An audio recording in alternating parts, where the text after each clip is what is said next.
Hello, and welcome back to Soul Speak. I'm Meg Michaelson. Thanks so much for joining. And if you're new, thank you for giving this a try. If you're returning, I so appreciate that you came back. In today's episode, I'd like to continue the conversation from a previous episode about how we attach to outcome and how that's related to our ego. Our ego is here and necessary, our self-esteem, and our movement toward our destiny. So welcome. So we all have an attachment to outcome. It's part of our human experience. And there's nothing we can do to completely eradicate that. It's to get comfortable with the notion that attachment to outcome is part of our life. Attachment to outcome, our ego, and our self-esteem, those are all connected. Going beyond that, how we're living those and on what scale, in what ways, is directly tied to how achieving what our soul came to achieve is possible. Going after our destiny and our dreams, as we spoke about last week. And like I said, it's part of the human experience to attach to outcome. It is. We all do it. We always will, because we're physical beings. We're physical beings here on earth, and most everything we do for a reason. We eat because our bodies need sustenance. We connect with others because our heart yearns for that.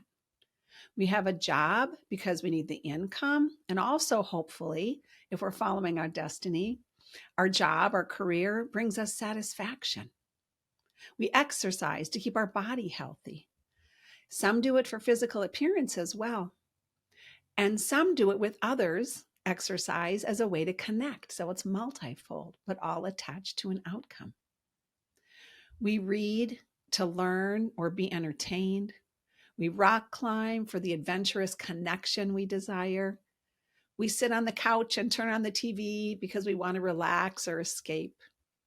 Sometimes some people drink alcohol or do drugs to escape the thoughts and again, relax if they can't on their own.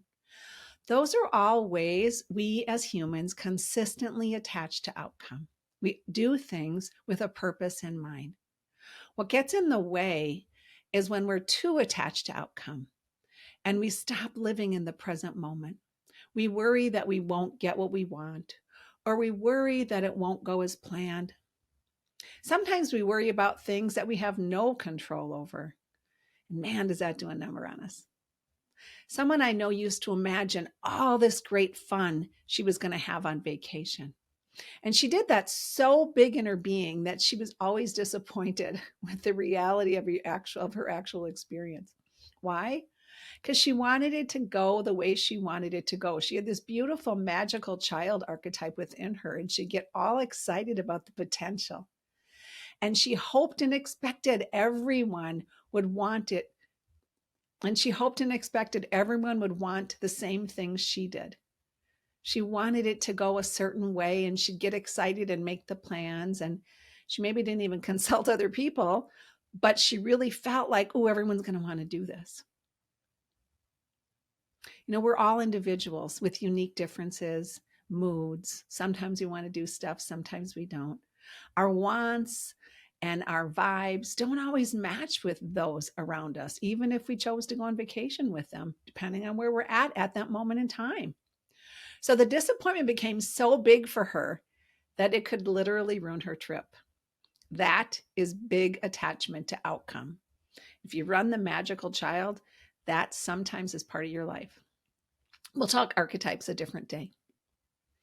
And we will always be disappointed if we set the path of what we want and we forget our needs may be different than the needs of others.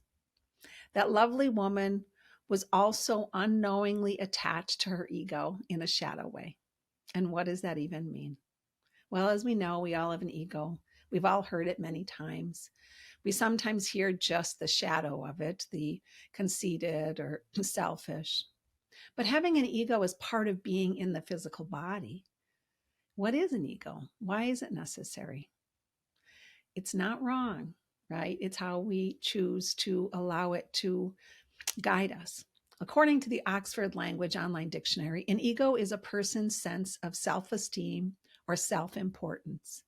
We do things to get a boost in our ego.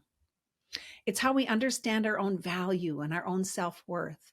An ego is absolutely necessary to help us understand and work with self-respect, our boundaries, and how we define ourselves as individuals from other people. The ego part of our mind mediates between the conscious and the unconscious, and it's responsible truly for reality testing. Where are we in reality? Where are we not in reality? That's what our ego can help us with. It can ground us. It can tell us the truth when we are awake to the gifts of it. And it can really help us define our sense of personal identity. How are we different from others? Our ego helps us want to do a good job, do things well. I started taking piano lessons a few weeks ago, and that's not an easy task for me. My fingers don't really want to do what I'm asking them to do. So it's really humbling and sometimes frustrating.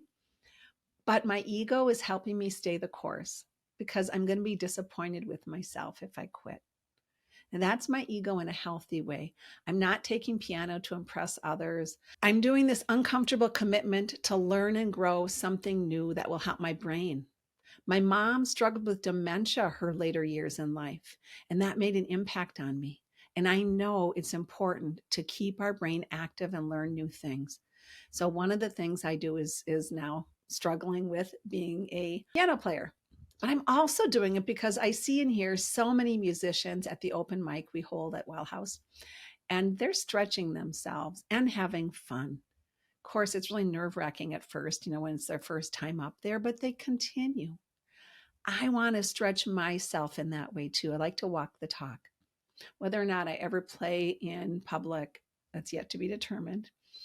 And I used to really want to sit down and play like Mozart, which I probably may never get to. It's no longer why I'm doing it.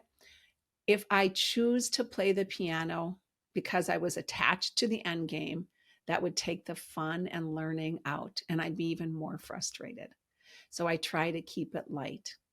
I try not to attach to outcome, and that keeps my ego in a healthy state. So what's a healthy ego versus an unhealthy ego?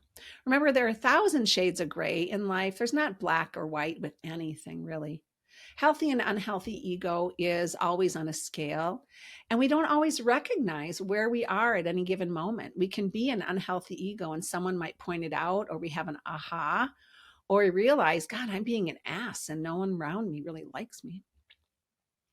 It is always easier, though, to understand where we are at, whatever moment that is, based on what our intention is. What is my intention in this moment?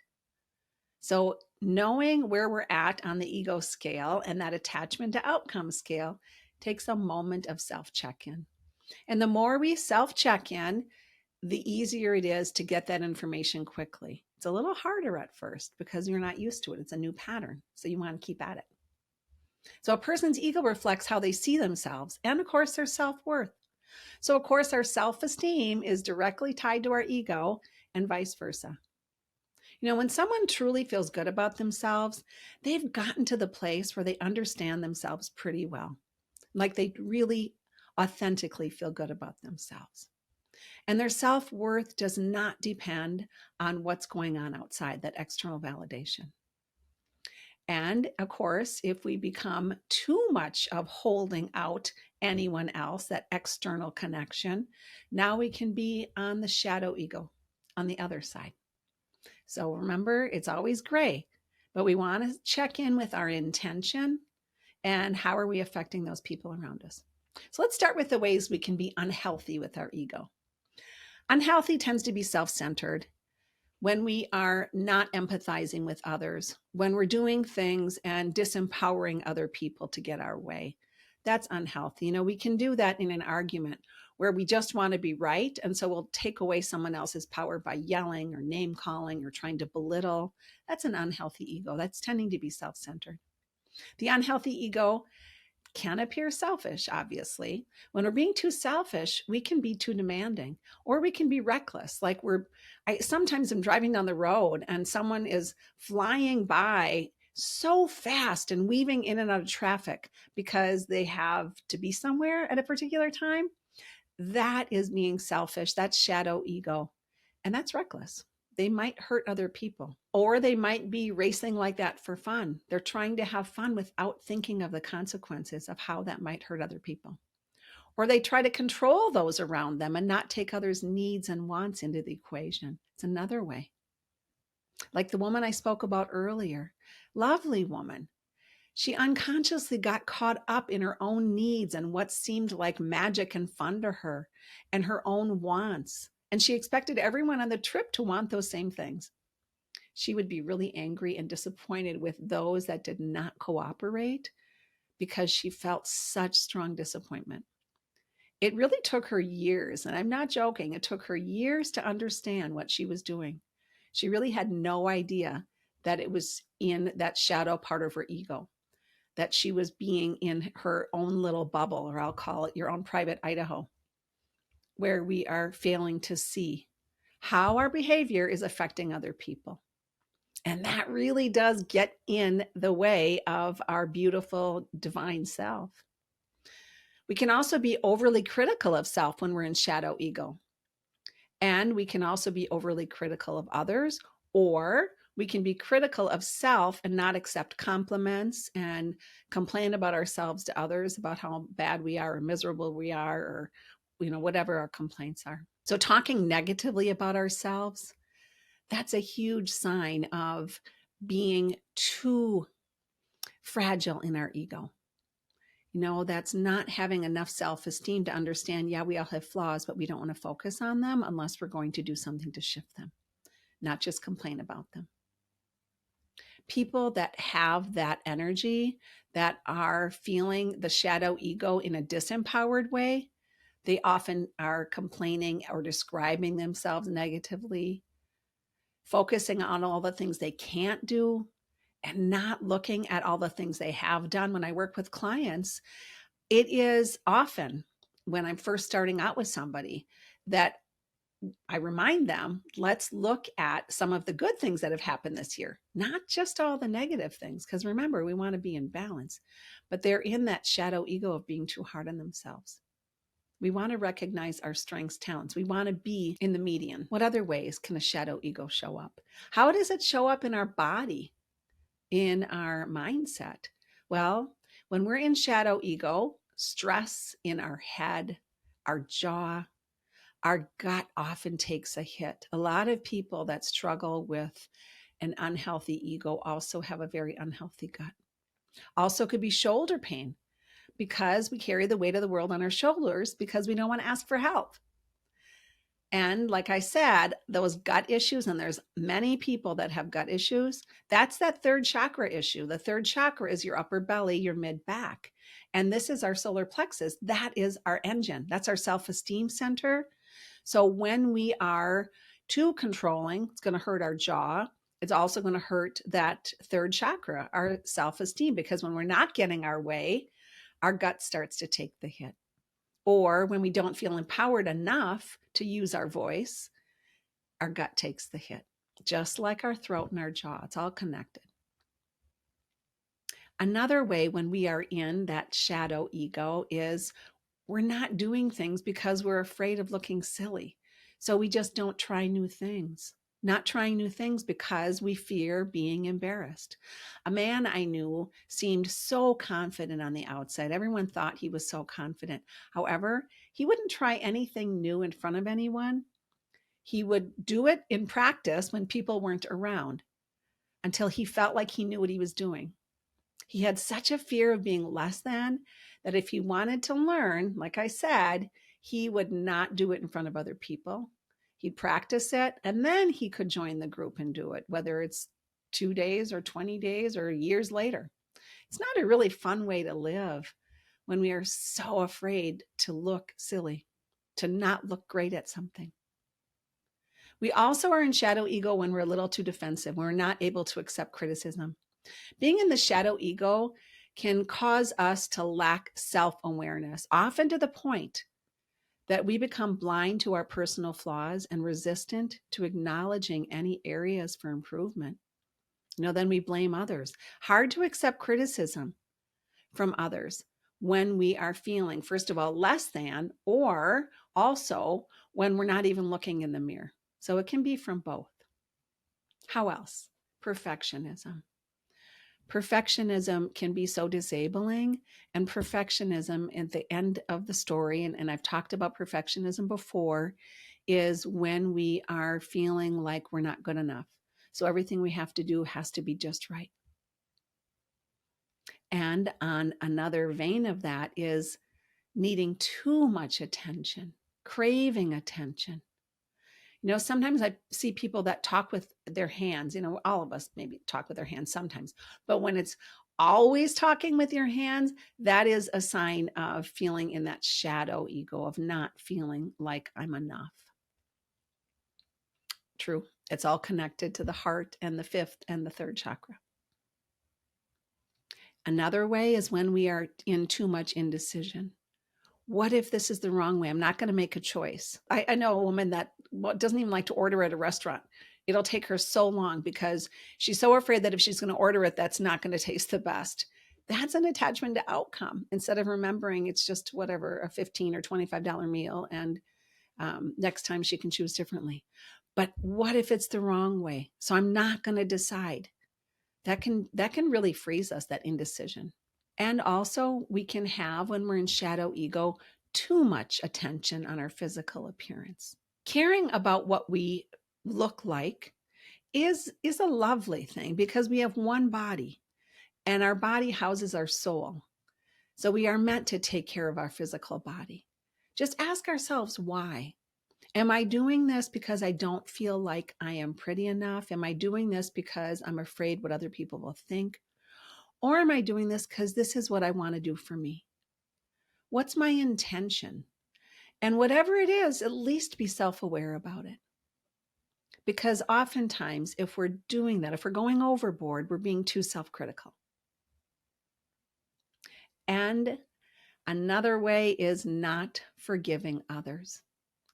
We get stuck in my life isn't great in whatever regard that is. Like a long time ago, I brought up that man that was still struggling with forgiving his brother from when they were young in their house. And it was because he wasn't happy with some things in his life. So he still held on to that. Until we release that, our body holds that. And then we are lacking that self-empowerment.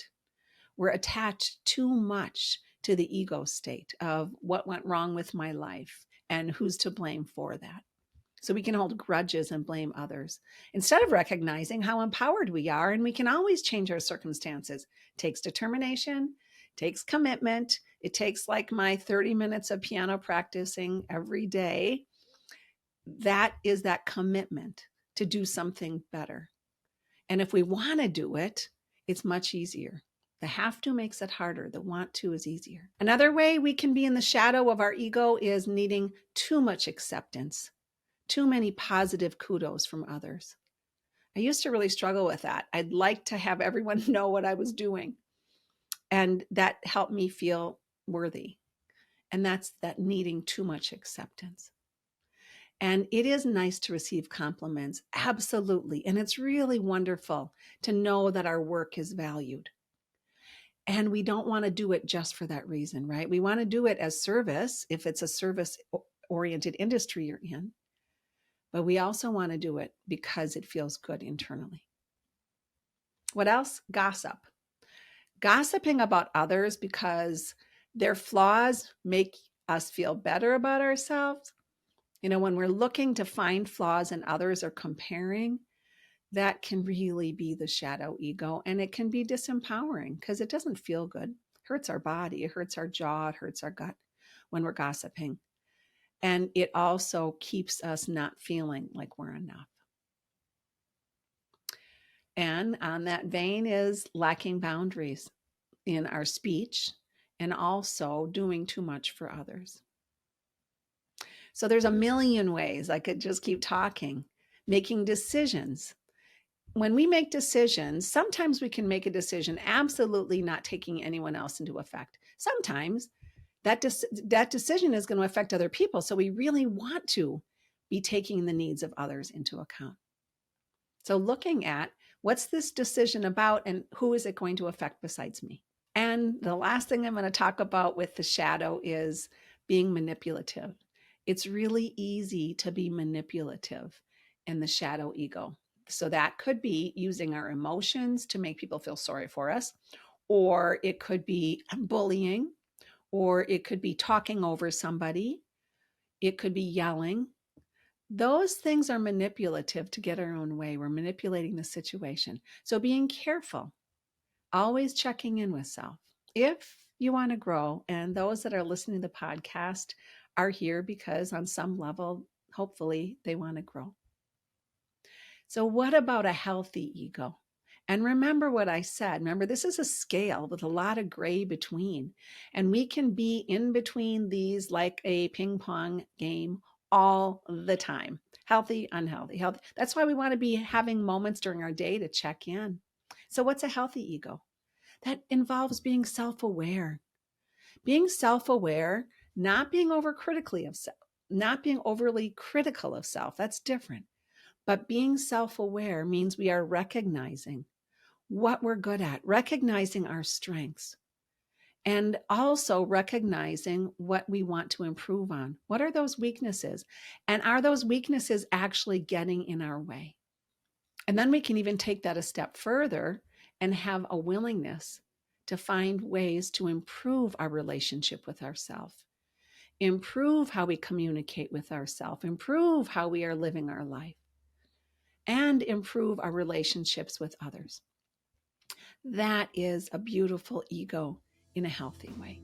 Keeping with that drive time of 20 to 30 minutes, we're going to continue this next week, and we're going to talk more about what is a healthy ego.